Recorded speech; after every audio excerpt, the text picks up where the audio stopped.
The Morning Huddle Construction Show is fortunate to have 5 sponsors for season 7, helping us to spread the word and create positive change in the construction industry. And we want to give a shout out to each of them and thank them now.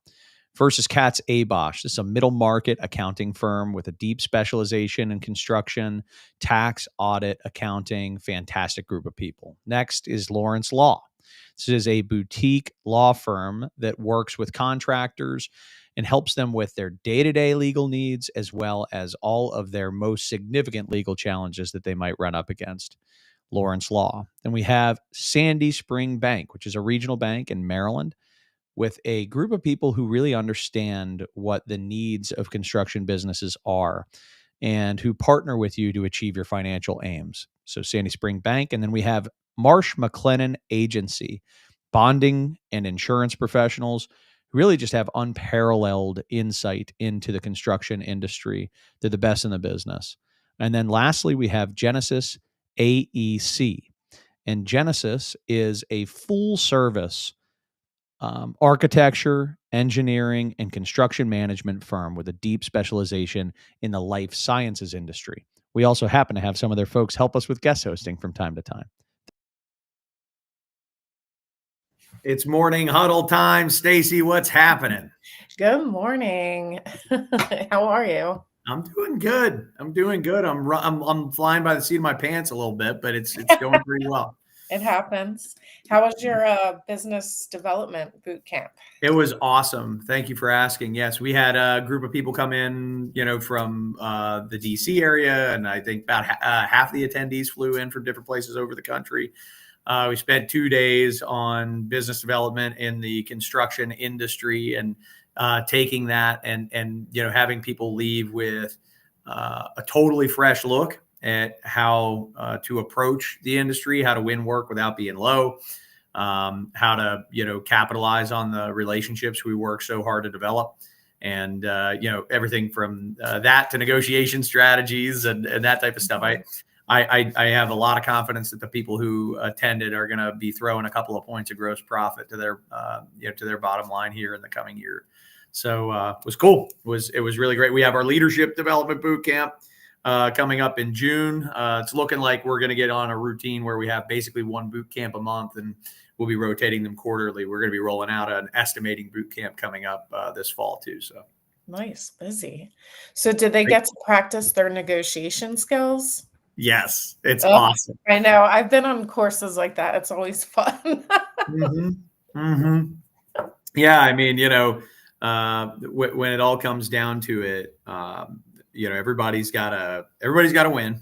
Yeah, we're going to do business with the same people over and over again, right? So, as much as we want to claim as much value as we can in the process, it is all about creating a win-win, and also having the ability to say no to the stuff that isn't a good fit, and that's scary for contractors, especially in a market like we're in right now, which is, murky. Yeah, definitely. Yeah. How about for you? You got anything coming up around the corner? I think you got a some sort of writing session. What do you have coming up? Me and Matt Verderamo did the business writing course, which was pretty popular. We decided this year to split it up.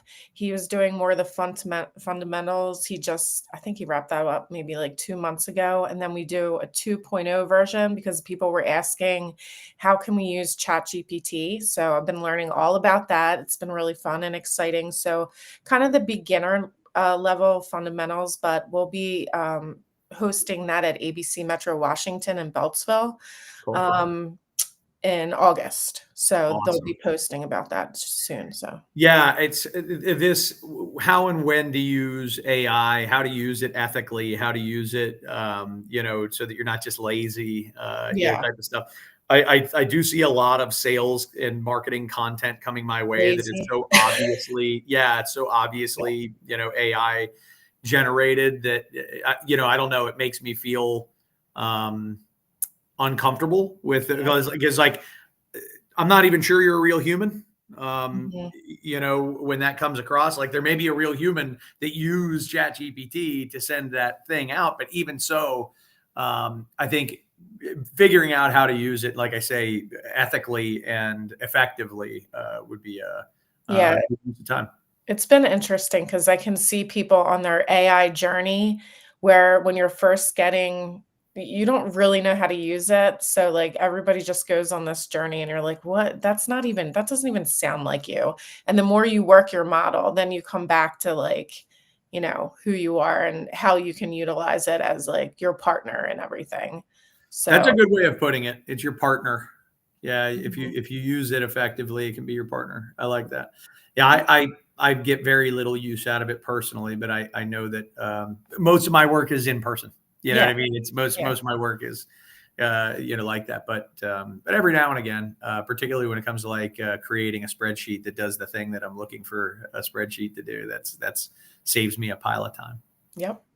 Yeah, any darn way. Well, cool. So that's when did you say that's coming up? That'll be in August, and then next season, we're gonna have some AI people on too because it's a Yeah, hot topic now, so 100%. yeah. I think it's going to be a hot topic for a long time Yeah, for sure. we figure out what role the machine is going to play in all of our work. Right. Mhm. Well, cool.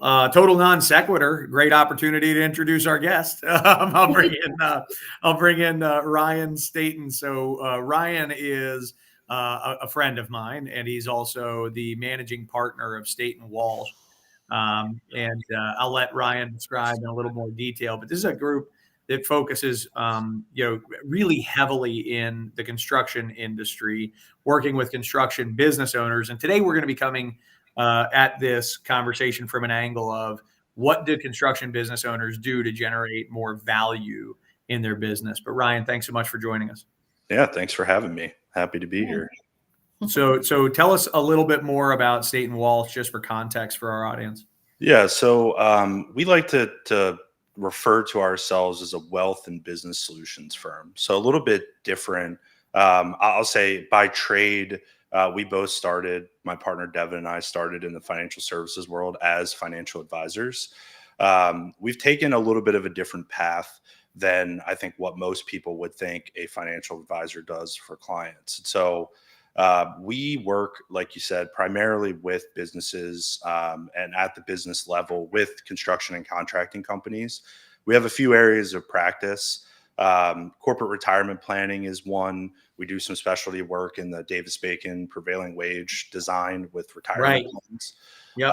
You have a partnership with ABC on that front, don't you? We do. We're building one. We do it at a local level. So in the Mid Atlantic region, we're building some things here for membership as a membership benefit, and working towards national partnerships. Hopefully, knock on wood in the future. But giving construction business owners options in that space, I think, is important.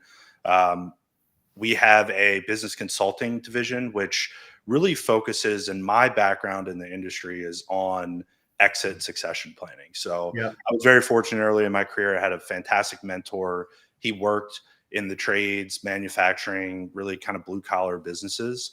And he helped those owners successfully exit and transition either to the next generation, third parties. And so I learned a lot early in my career about that structure.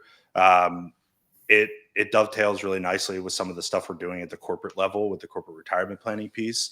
And then we also have our financial planning division where we're working with the owners and executives on, once they exit the business or as they're building towards that exit, how do they build a financial plan that's a little bit more dynamic based on their circumstances, which are really outside the box of basic financial planning principles. When you own a business, it's a whole different animal. A lot of times it's the largest asset that a lot of these people own. Yeah. And that's where they're dumping a lot of money into. So they don't have traditional market-based accounts, and maybe they have a retirement plan, maybe they have some other stuff, but the business really is the retirement plan in a lot of cases. And so that presents some great opportunity, but also a lot of challenges. And so, we put those three together. Construction, I would say, is something that is always near and dear to us.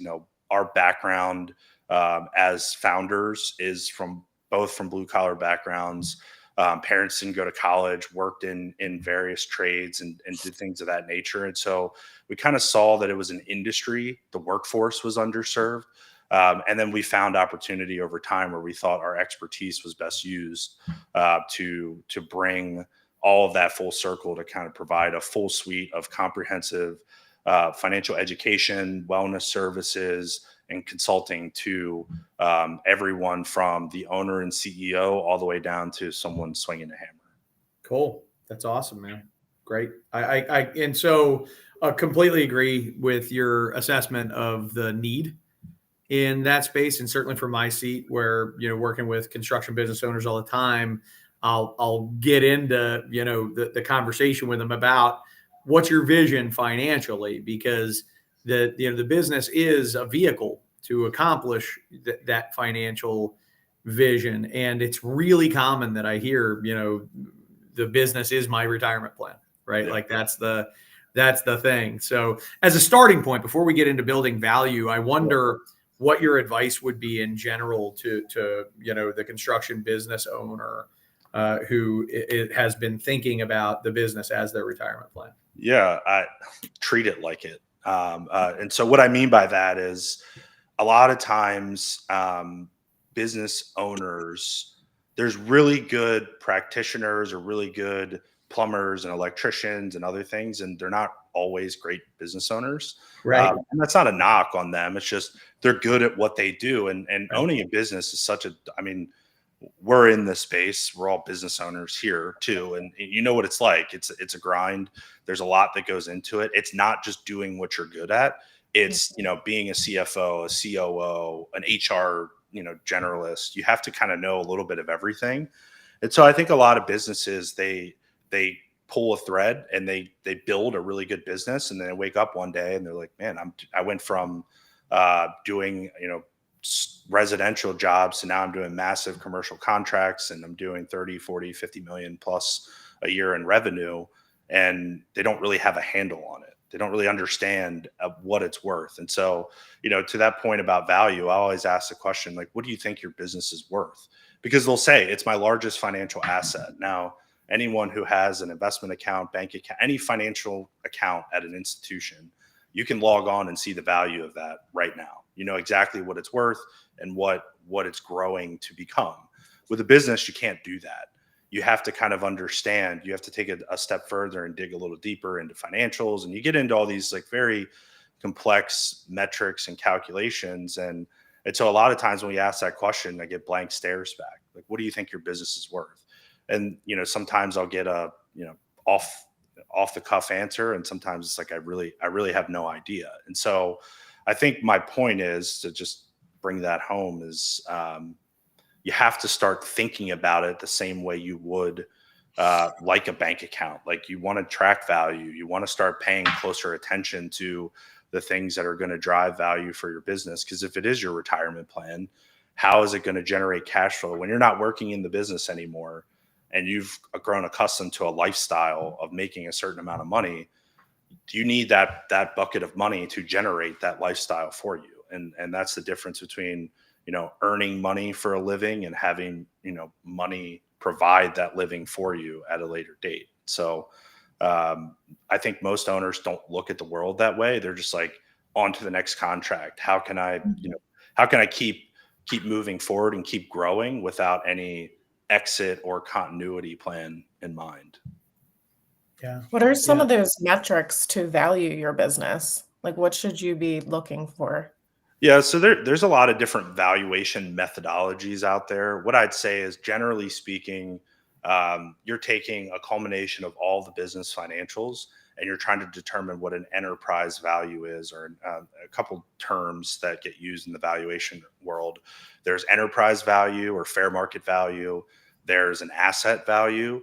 And then there's kind of like what I like to refer to as the fire sale value, which is like, I had no plan. Something happens and forces me to liquidate the business, which is always the lowest value, by the way. And so there's a lot of different things that go into it. The biggest driver in terms of financial metrics towards that is EBITDA or EBITDA margin. So that's just a financial acronym or accounting acronym earnings before interest, taxes, depreciation, amortization. That is usually a pretty good measure of the financial health of a company.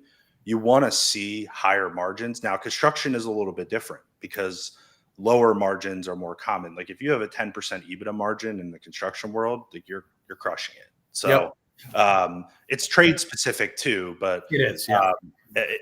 It's one of those things where service-based or technology companies, they're trying to drive EBITDA margins into the 30, 40, 50% range.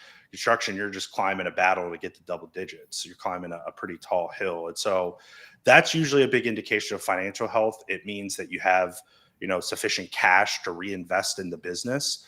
And so most owners who have sat through an M&A session or talked to an investment banking institution, have ever explored selling, have heard of things like EBITDA multiples. And so that's just a measure of that number multiplied by a factor based on size of your business, profitability, strength of people. There's a lot of different things that go into that. Right.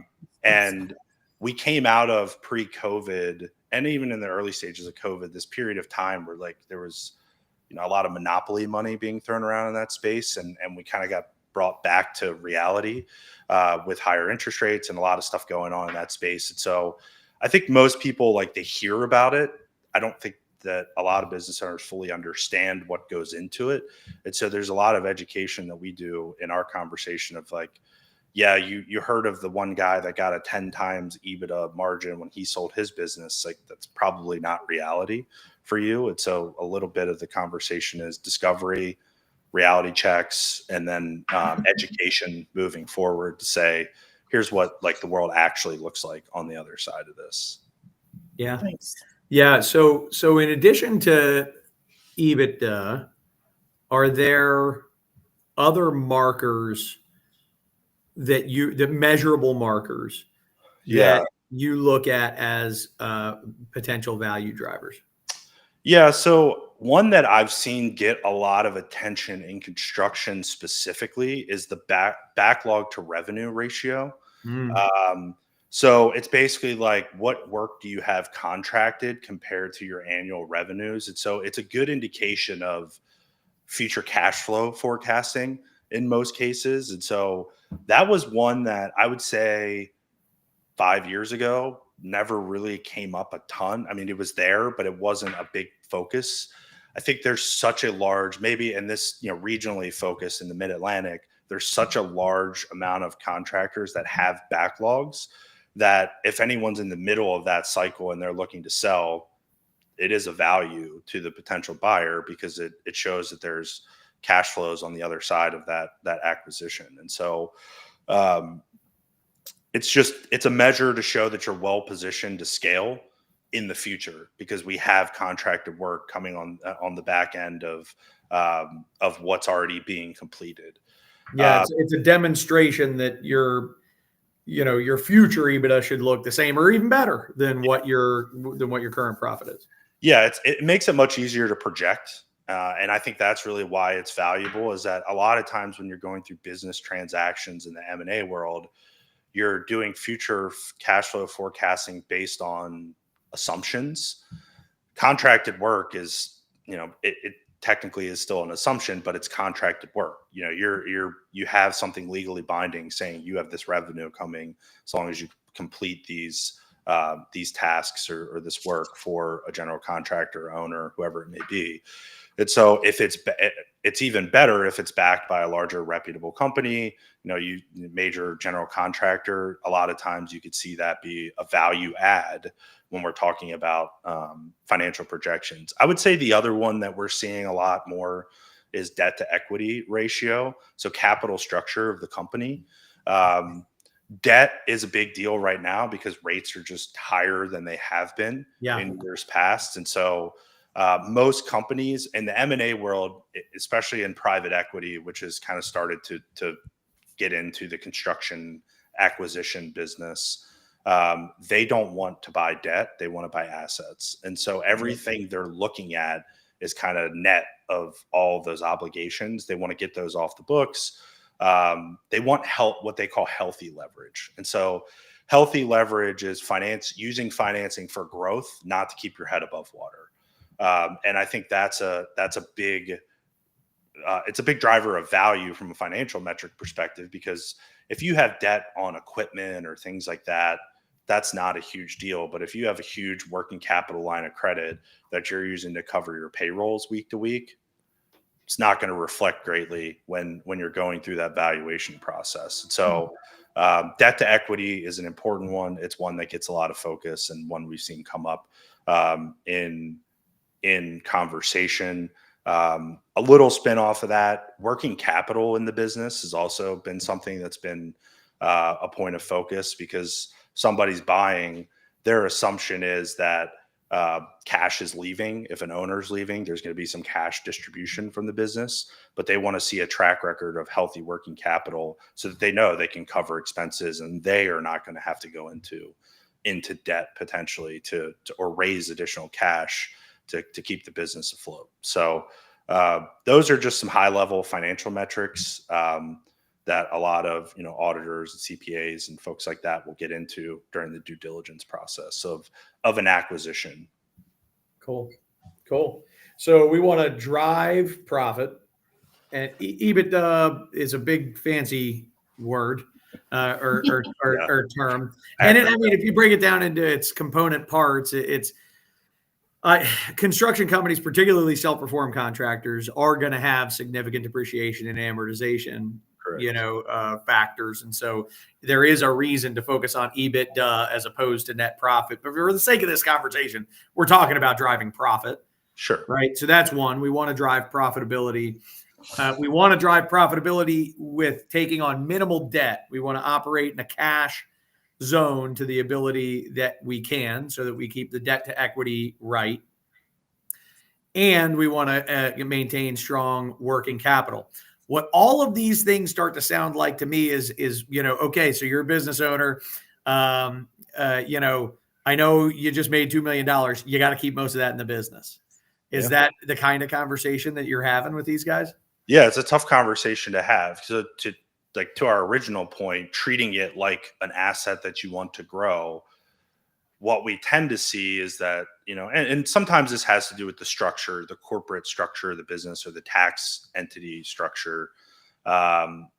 People are distributing cash. So they're just taking lump sums or giving themselves distribution, the K1s. And so to some perspective, you have to do that for accounting and tax purposes, but there's nothing, saying you can't put the money back in for reinvestment. So the hard part with a business, especially one that's cash flowing well, is to not treat it like a piggy bank. And when you have family businesses or single owners where there's no checks and balances, sometimes you want a boat. So you got a bunch of cash sitting there. Why don't I go distribute it to myself and do that?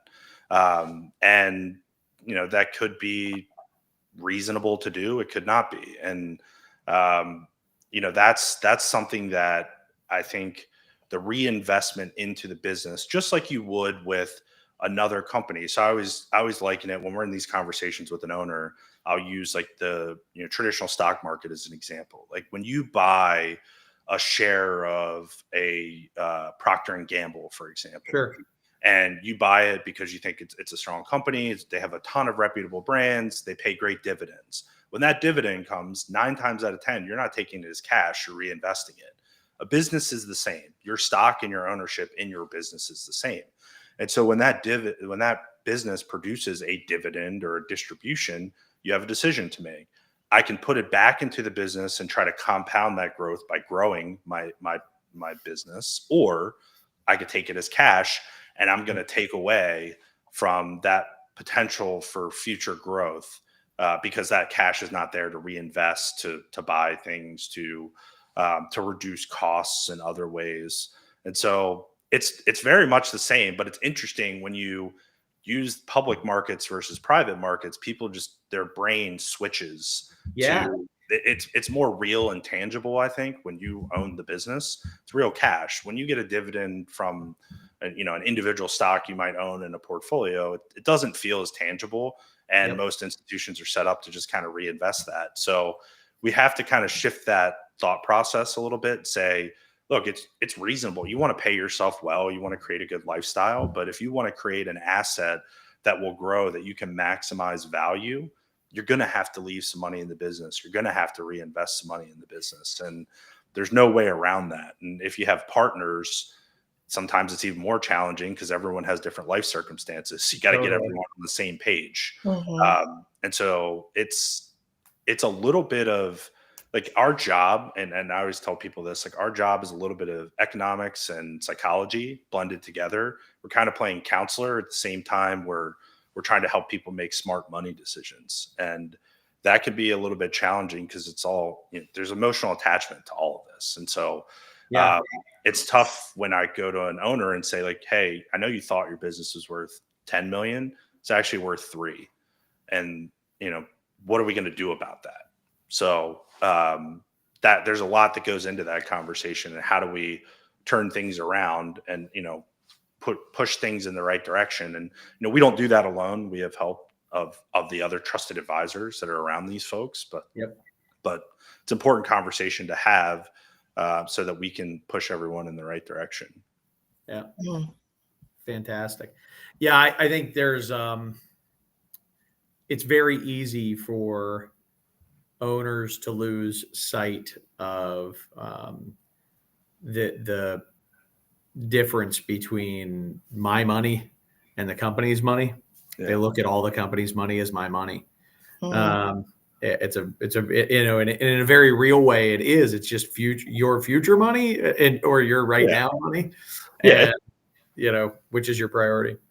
You can always take it out later. I think accounting has, and this is not a knock on CPAs. I love our CPA partners, but the accounting world and the IRS tax code, when you have a pass-through entity, you're basically coached as a business owner, like this is your money. Everything flows through to you personally. And so when you get that in a tax way, it very much is. Right? It is. And when you get that in your head, it's hard to split that thought process of like, well, I'm paying taxes on all of it. Why shouldn't I just take it? And so that's, I think, part of the issue. It's not the root it's not the root cause of that, but I think when you own a business, you get started, you don't have any money, you're not making any money, and then one day you are. It just seems reasonable that you want to reward yourself for that, and you should to some degree. But any rules of thumb in terms of like how much money to leave in versus how much money to take out, and or any advice that you would have for an owner who's sitting there going, "Am I taking too much?" Yeah, I would say it's trade dependent, and also different considerations there. So, for example, like if you're a contractor that requires bonding and you need surety capacity, you have to keep cash. You have to keep something in the business. And so that ratio is going to be a lot higher than someone that maybe doesn't require that or doesn't have that same level of need. It's really case by case. This is why it's so different, right? Like when we're dealing with an individual or a family and they're saving money for retirement, the general principle is like, you want to get somewhere 15 to 20% of your earnings. You want to put somewhere else that you're not touching today and that you're saving for the future. In business, it doesn't work that way because there's not, like we said, in construction, like there might not even be 10% left over to work with.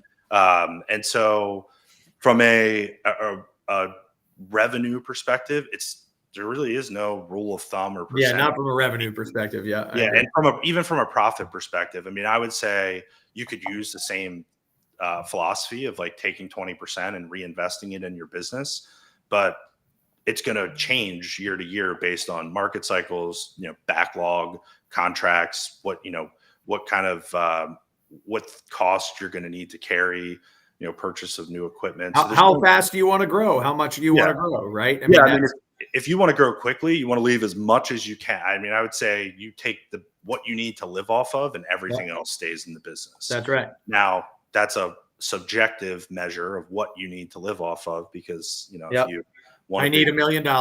Yeah. If you want a big house and nice cars and boats and vacation homes and all that, like that's a big number. That's a bigger number than someone who wants to bootstrap it and grow that thing as much as possible. And so, our process is really like, what are your needs versus wants? And we focus on making sure the needs are satisfied, and the wants are kind of that discretionary piece where every year we'll say, okay, maybe, you could pay yourself a little bit more or do something different, create some benefits for yourself within the business that can exist long term.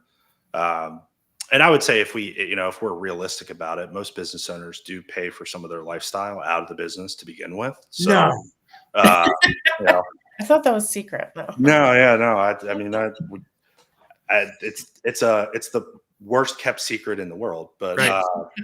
but no, like you're already paying for a lot of stuff, so that's a reality check. One of those reality checks of like, what do you really need to live off of? Like, let's be realistic. Yeah. Your cell phone bill, your car insurance, like your vehicles, everything runs through the cash flow of the business. So, what level of salary or pay do you need, distribution, et cetera, from the business to create a reasonable lifestyle for yourself so that you can still grow in the way that you need to. And there's all kinds of creative ways that you could pay for other stuff through the business, and we get into all that. So it's not all for naught. Leaving the cash in the business doesn't mean you can't still use it for other stuff. I was curious. So if you have a client that's looking to sell their business from a marketing brand perspective, how much does that play into buyers' decision making? Curb appeal is important, especially when you have an outsider coming in. If you have a third party coming in to acquire, you have to have some level of curb appeal, brand recognition in the area. We're in Baltimore, so Baltimore is a little bit of a different town. It's like a who you know, where'd you go to high school type of thing. Mhm. That's your curb appeal in some cases, but it matters. I'd say that it's challenging sometimes, and I think a lot of contractors don't, and not our area of expertise by any stretch, but a lot of contractors don't know how to effectively market their services. And so a lot of them do like blanket sponsorships, or they're putting stuff out to a lot of different target markets. And I think the most suitable buyers for most of the companies that we work with are strategic buyers, competitors. And so if you're marketing and building a reputation in industry associations, marketing pieces or blogs, things like this, people that sponsor the show, this is a targeted audience. You want to market you're not marketing to the general public. So it's a little bit different than a traditional brand. You're marketing to your industry peers more so than other folks. And so it does matter. You do want to place emphasis on it. We sometimes have clients that will say like, I've just lived off of my reputation for the past 25 years and I don't do any marketing. I'm like, well, that's great. And the people that you directly work with probably like you very much. But if a strategic buyer from Philadelphia wants to get into the Baltimore market, they've never heard of you. Mm-hmm. How are they going to hear about you? And so unless you hire someone to, business broker, investment banker, someone to take your company to market, you're likely never going to get a knock on the door, or you're going to get 1,000 emails from business brokers that are just kind of like cold emails. Cold emails that they're trying to get a, casting a line and trying to get a bite. And so if you want real buyers outside of your geography, you have to do something. To what degree and what level, really, I guess depends on what the individual client's preference is. But we're a big proponent of that. I'm like, hey, if you don't do any marketing, you got to do something. We're not saying you have to take out a huge billboard on a major highway, but you got to get your brand out there and make sure that it looks good. Have a website even. I mean, most of the amazing, I know. Yeah. Websites or like social media, even, trades contractors like millennials and Gen Z will look for you on Instagram, believe it or not, 100%. even if they're not your buyer. It's just, Stacy, I know, does a lot of work with contractors on marketing to candidates. right? Like, how are you getting a consistent inbound stream of people who apply to your company? And you talk about Gen Z and talk about millennials and stuff, like they're shopping online. That's what they're doing. And if you don't show up, then, you're nobody's knocking at your door, right, Stace? Yeah. And even if it's a small business or something and you're not hiring today, you should still be recruiting on your website all year long to show people what you got. 100%. Yeah. Yeah. I think human capital is important. That's a good point. And I think something that gets overlooked a lot is like how you market. That curb appeal also will bring top talent to your doorstep as well. So I think there's a lot of reasons to do it. I think there's a lot of people that have been around a while that haven't had to do it because of reputation alone, and that there's value in that reputation, but goodwill only goes so far in the construction world.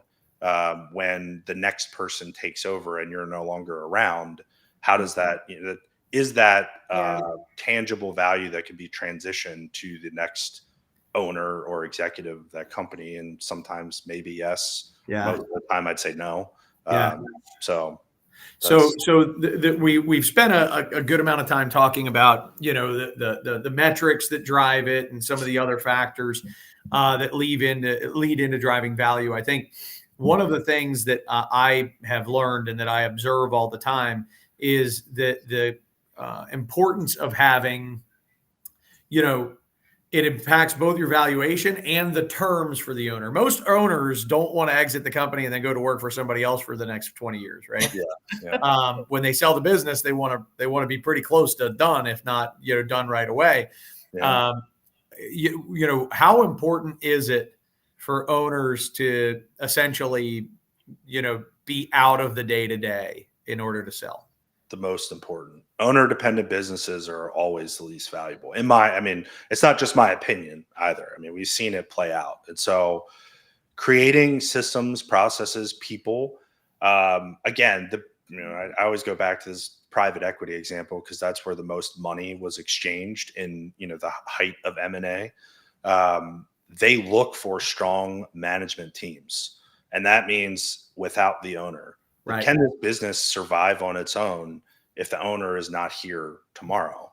And that could be in a sales scenario. It's also vitally important in those low probability events. But ultimately, think of things like premature death, disability, illness. Mm-hmm. If there's a reason that you can't run or participate in your business, and it's your largest asset that not only you but your family and maybe generations to come may rely on, and all the families that you employ, by the way.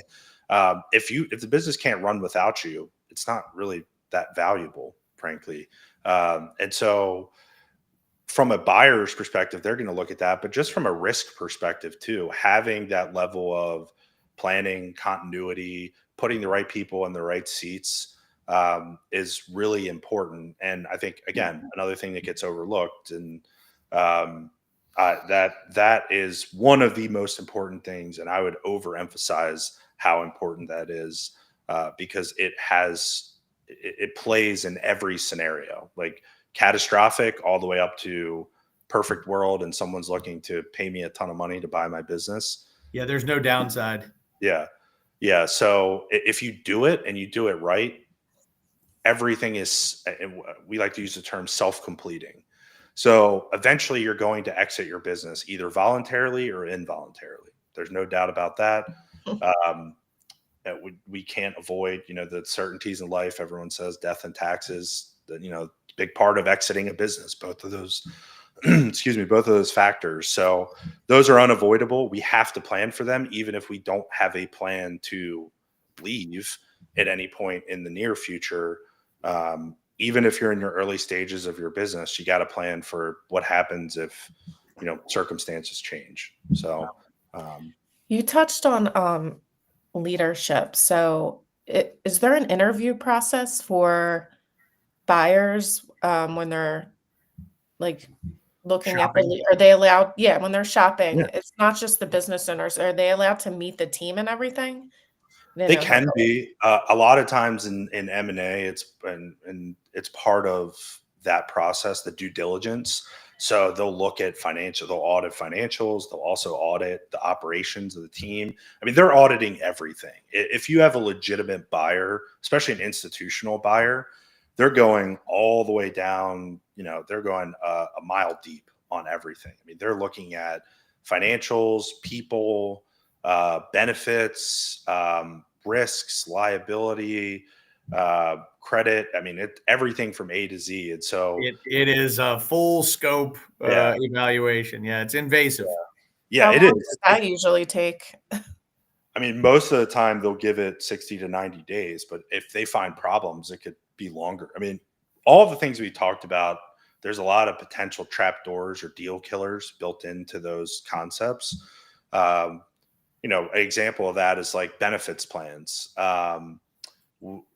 We've heard examples and seen examples with other partners and on the benefits side where like there's self-funded insurance plans. We don't have to get into the details on that, but they had like some pretty large claimants on those plans, and it doesn't really show up in the baseline financials. But company came in, did a little digging, and realized like, hey, we're going to get crushed on this self-funded health plan in the next couple of years because we have, a participant that's making 7-figure claims based on health issues and treatments, et cetera. That's something that it doesn't show its face today, but it's a future problem that they have to plan for. And so it affects the value of the business. It affects the cash flow. And so the business owner is not going to actively and may not actively disclose something like that because maybe they don't think it's important or maybe they don't think it's relevant, but everything is relevant. Like if you're selling to someone internally, or we call it inside transfer, there's a chance those people already kind of know about it, but you should still be having those conversations about what are my issues, my trap doors. Do I have any pending litigation? Do I have someone else, another contractor suing me for something? All these things matter. And so sometimes you could find that at a 60, 90-day period. A lot of time these sale purchase contracts have these like clawbacks or contingencies or escrow. Money gets parked to the side and they kind of wait to see that everything goes the way that it's supposed to. So the best thing that you could do is just try to address all of it all the time, and you won't have that, it's a pretty clean process, but easier said than done. But there's a lot of things that need to be considered that all directly or indirectly affect value. It's just a question of to what degree. Yep. Well, listen, Ryan, thank goodness folks like you exist. I know. It's the, you talked about being, your group of trusted partners. I can say that State & Walsh is in my group of trusted partners. When we're working with our clients, one of the very first things we like to do is give them a current snapshot of business value and the drivers of that. And that's something that State & Walsh, drives for us behind the scenes and does an excellent job. So we appreciate your partnership. Yeah, same to you. I think you guys do, all of you do a great job in your respective fields. And, those interviews that I just talked about, Chad's team does those on the front end too, which is really good. It's good practice, but more importantly, it's, having someone kind of guide you through that if you've never been through it before. So I think again, the interesting part about the business world is there's so much complexity, but that allows for so much creativity. So that's what we love. There's so many ways to get to the outcome. There really are so many ways to make it happen, but there are some kind of ironclad rules, right? You gotta make money. You gotta have a bright future. You gotta have succession in place. There's a handful of things here that Ryan's gone through with you that I hope you're taking seriously, whether you're an owner or, an employee and you're looking at your organization, might spur a conversation between you and your leadership team. So Ryan, any parting words? Yeah.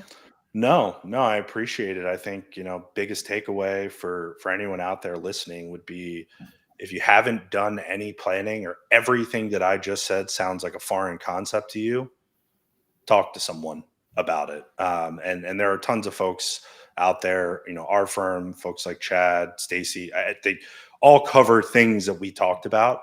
And so I think building that that board of directors and as trusted advisors, and using the people that you're already paying and get everyone kind of at the table to help you move the ball forward. And so that's my parting advice. And, you know, obviously there's a lot of great people out there that are capable of doing it.